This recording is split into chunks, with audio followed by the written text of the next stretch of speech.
Hello everyone, Misilla here, Learn to Grow. So I'm finally planting our garlic.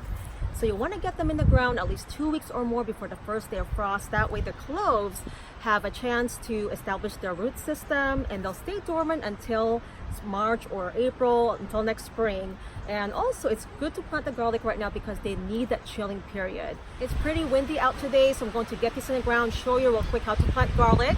But anyway, the chilling period will help produce robust, healthy garlic. So you want to get them in the ground right now, at least 2 weeks again before the first day of frost.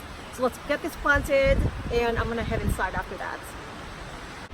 So when you're planting garlic, make sure to leave them intact. You don't want to separate them until you actually plant the cloves. That way they don't dry out. So now I'm going to amend the soil with some worm castings. It's really windy out, guys. Oh my goodness. So I am using Vermisteros worm castings, and this is all I used last year to feed the garlic and the soil, and they got really big. So also you want to save the bigger cloves for planting. So that's another thing, is you want to plant the bigger cloves, which will grow into like a clone of the original garlic. So I'm going to go and separate this one here. So I'm planting hard-necked garlic today. That's what I mainly grow. They do really well up here in the Pacific Northwest. But check out how big these cloves are, guys. Oh, that is a nice size one. Look at that. So you want to reserve those big cloves for planting, so that way you get the similar size garlic bulb and cloves. So I'm going to go ahead and just sprinkle about 1 inch of worm castings on top of the soil.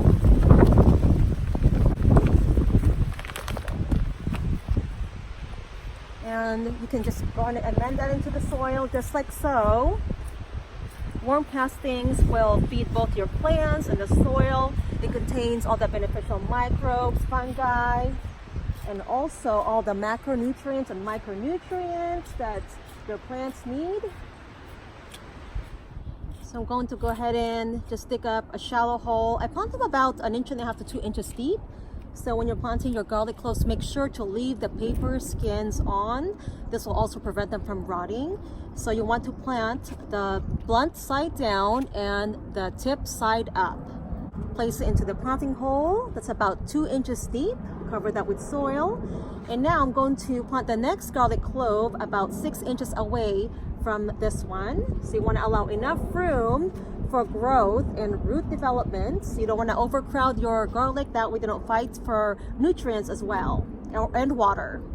So I'll place my garlic in there, cover that up.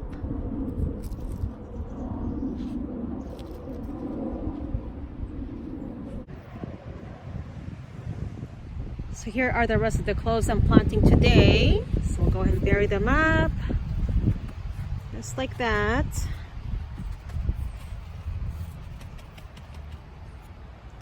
So I ended up planting only 2 rows today in this garden box. This garden box is about 8 feet long and about 4 feet in width. It's getting pretty windy, and so I'm gonna head back inside. But anyways, there's also different varieties of garlic. So if you live in a warmer climate, I think it's called the California garlic, the soft-necked garlic might do better in your climate.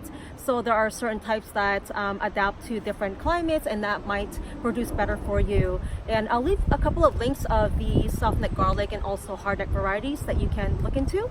Anyways, I think that's it. So keeping this video short today because of the weather, but I hope that you guys found this helpful. And also there's no need to fertilize until springtime. So when they start to sprout, that's when we'll be amending it with some worm castings again.